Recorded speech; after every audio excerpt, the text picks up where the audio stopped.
Hello வணக்கம், welcome to நெல்லை ஆச்சிசமையல். இன்னைக்கு வந்து நம்ம ரெசிப்பியில் பார்க்க போகிறது வந்து உளுந்தங்கஞ்சி. உளுந்தங்கஞ்சி வந்து ரொம்ப நல்லது உடம்புக்கு. உளுந்து கருப்பட்டிலாம் சேர்றதுனால ரொம்ப நல்லது. வெறும் பாலுக்கு பேர் நீங்கள் வந்து தேங்காய் பாலும் இதில் விட்டு பண்ணி செய்யலாம். அது வந்து ரொம்ப டேஸ்ட்டாகவும் இருக்கும், உடம்புக்கும் நல்லது. இது வந்து உளுந்தங்கஞ்சி வந்து சின்ன பிள்ளைலேருந்து பெரிய ஆட்களுக்கு வரையும் குடிக்கலாம். சளி பிடிச்சிருந்தா கூட நெஞ்சு சளியெல்லாம் இது வந்து நல்லா இறக்கும். அதனால் கண்டிப்பாக இந்த உளுந்தங்கஞ்சியை ட்ரை பண்ணி பாருங்கள். ட்ரை பண்ணி பார்த்துட்டு எனக்கு எப்படி இருக்குங்கிறத கமெண்ட் பண்ணுங்கள், ஷேர் பண்ணுங்கள், லைக் பண்ணுங்கள், கண்டிப்பாக சப்ஸ்கிரைப் பண்ணுங்கள். வாங்க உளுந்தங்கஞ்சி எப்படி பண்ணுறதுங்கிறத பார்ப்போம். இப்போ வந்து நம்ம வந்து உளுந்தங்கஞ்சி பண்ண போகிறோம். உளுந்தங்கஞ்சி வந்து சளி பிரச்சனைக்கு ரொம்ப நல்லது. வந்து இந்த குத்துப்பருப்பு இருக்குல்ல, இந்த குத்துப்பருப்பு வந்து நம்ம 100 கிராம் எடுத்துருக்குறோம். குத்துப்பருப்பை வந்து நல்லா களைஞ்சிட்டு குக்கரில் ஒரு 6-7 விசில் வச்சு நல்லா குழச்சி எடுத்துக்கோங்க. குழச்சி எடுத்துக்கிட்டு கருப்பட்டி நம்ம இனிப்பு நமக்கு எவ்வளோ தேவையோ அவ்வளோ நீங்கள் எடுத்தால் போதும். இது வந்து கொஞ்சம் தண்ணியாகவும் இல்லாமல் கட்டியாகவும் இல்லாமல் கிளாஸில் ஊற்றி குடிக்கிறது தான். அதனால் அது வந்து கருப்பட்டி வந்து தேவையான அளவு. இதை தட்டி வந்து பாகு பதம் தேவையில்லை. அந்த கருப்பட்டி வந்து இதை நல்லா தட்டிட்டு லேசாக சூடு வந்து கரைஞ்சதும் கல் மண் இருக்கும் அந்த கருப்பட்டியில், அதனால் இருத்துட்டு நம்ம அதில் விடணும். அது மாதிரி பால் வந்து ஒரு 3/4 டம்ளர் எடுத்துக்கோங்க. பால் வந்து காய்ச்சி அதில் சேர்க்கணும். அதுக்கப்புறம் ஏலக்காய், சுக்கு பொடி போட்டு நம்ம இறக்கினா நல்லா வாசமாக நல்லாயிருக்கும் குடிக்கிறதுக்கு. சின்ன குழந்தைகளுக்கு கூட உங்களுக்கு நீங்கள் கொடுக்கலாம். பெரிய ஆளுகளுக்கு நெஞ்சு சளி அப்படின்னா அந்த குத்துப்பருப்பு கஞ்சி கொடுங்க, ரொம்ப நல்லது. இது வந்து நம்ம எப்படி செய்கிறதுங்கிறத இப்போ நம்ம பார்ப்போம்.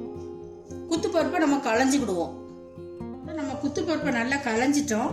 2-3 தண்ணி விட்டு நல்லா களைஞ்சிட்டு ஒரு குத்துப்பருப்புக்கு வந்து ஒரு 3-4 தண்ணி வச்சிடலாம். நல்ல அதனால் நல்லா வேகணும். ஒரு 7-8 விசிலாவது விடுங்க, நல்லா குழையணும். இப்போ நம்ம குக்கரில் தண்ணி விட்டு அடியில் இந்த சட்டியில் வச்சுருவோம். குத்துப்பருப்பில் 4 தண்ணி விட்டு வச்சுக்கோங்க. நல்லா வச்சுட்டு மூடி வச்சுருவோம்.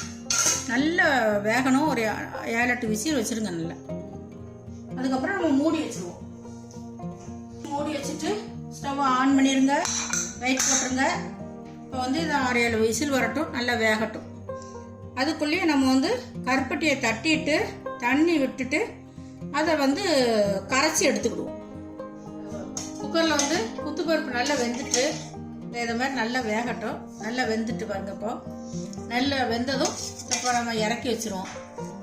குக்கரை இறக்கி வச்சுட்டு இந்த கருப்பட்டியை வந்து கொஞ்சம் தண்ணி ஊற்றி கொஞ்சமாக தண்ணி விட்டு கரைஞ்சதும் இருத்துக்கணும்.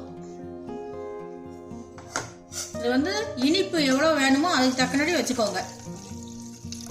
தண்ணி விட்டு ஸ்டவ் பற்ற வச்சு கரைச்சிக்கிடும். இப்போ கரைச்சிட்டு இருத்துட்டு இதில் விடணும். இப்போ வந்து பாருங்க, கருப்பட்டி வந்து கரைஞ்சிருச்சு. கருப்பட்டிக்கு வந்து கொஞ்சமாக நம்ம தண்ணி விட்டு கரைச்சிக்கணும். பாகா வேண்டாம், நான் அப்போதே சொல்லியிருக்கேன், கரைஞ்சா போதும். இப்போ நம்ம எடுத்து அந்த குத்துப்பருப்பில் விட்டுருவோம். பாலை காய்ச்சி வச்சுருக்கணும். இதை ஆறுனதுக்கப்புறம் பால் விடணும். பருப்பில் வந்து நம்ம வந்து இந்த பாகை கொஞ்சம் விட போகிறோம். கருப்பட்டி இதை கரைஞ்சதை நமக்கு எவ்வளோ தேவையோ நம்ம அதில் விட்டு கிண்டிக்கணும்.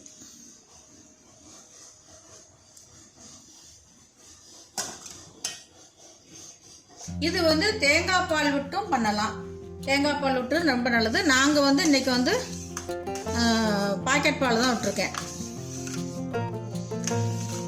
எங்களுக்கு கொஞ்சம் இனிப்பு நல்ல தேவையாக இருக்கும். அதனால நான் கொஞ்சம் கருப்பட்டி வந்து கொஞ்சம் கருப்பட்டி இது வந்து கொஞ்சம் கூட போட்டிருக்கேன். கருப்பட்டி இதில் நம்ம பால் விடுவோம், அதனால கொஞ்சம் இதாயிரும். ஸ்வீட் வந்து கொஞ்சம் கம்மியாயிரும். இப்போ வந்து இனிப்பாக இருக்கிற மாதிரி இருக்கும். ஆனால் இதில் கொஞ்சம் நம்ம பால் இதை கொஞ்சம் ஆறுனதும் பாலை காய்ச்சி இதில் விட்டுருவோம். கொஞ்சம் பால் விட்டுறதுனால கொஞ்சம் இனிப்பு கம்மியாக இருக்கும். உங்களுக்கு எவ்வளோ தேவையோ அவ்வளோ விட்டுக்கோங்க. இதில் கொஞ்சம் ஏலப்பொடியும் சுக்கு பொடியும் கொஞ்சம் போட்டுக்கலாம். கொஞ்சம் ஏலப்பொடி, இதில் கொஞ்சம் சுக்கு பொடி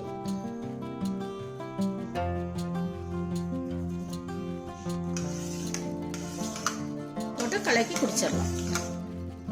இப்போ நம்ம காய்ச்சி வச்சிருக்க பாலை வந்து தேவையான அளவு இதில் ஊற்றிக்கலாம். நமக்கு எவ்வளவு தேவையோ அவ்வளோ ஊற்றிக்கணும். குடிக்கிற பக்குவத்துக்கு. இது வந்து ரொம்ப தண்ணியாகவும் இருக்காது, கட்டியாகவும் இருக்காது. நம்ம கிளாஸில் ஊற்றி குடிக்கும் போது ரொம்ப நல்லாவே இருக்கும். போதும், இப்படி இப்படி இருந்தால் போதும்.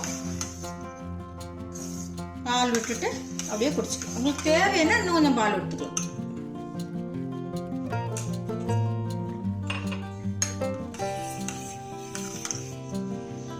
பால் இனிப்பு எல்லாம் நம்ம தேவைக்கு தக்கனபடி. இனிப்பு நிறைய இனிப்பு தேவைங்கிறவங்க கூட கொஞ்சம் போட்டுக்கலாம். கம்மியாக வேணும்னா கருப்பட்டியை கம்மியாக போட்டுக்கோங்க. ஏன்னா அந்த குத்துப்பருப்பு கருப்பட்டிலாம் சேர்றது ரொம்ப நல்லது. நீங்கள் செஞ்சு பாருங்கள் எப்படி இருக்குங்க. நீங்கள் இதை மாதிரி பண்ணி பாருங்கள். பண்ணி பார்த்துட்டு இப்படி கிளாஸில் ஊற்றி நீங்கள் குடிக்கலாம். ரொம்ப நல்லது உடம்புக்கு. இது பண்ணி பார்த்துட்டு எனக்கு எப்படி இருக்குங்கிறத எனக்கு கமெண்ட் பண்ணுங்கள், ஷேர் பண்ணுங்கள், லைக் பண்ணுங்கள், சப்ஸ்கிரைப் பண்ணுங்கள். இவ்வளவு நாளும் நீங்கள் எனக்கு சப்ஸ்கிரைப் பண்ணதுக்கு ரொம்ப நன்றி. மீண்டும் நான் உங்களை அடுத்த ரெசிபியில் சந்திக்கிறேன். நன்றி, வணக்கம்.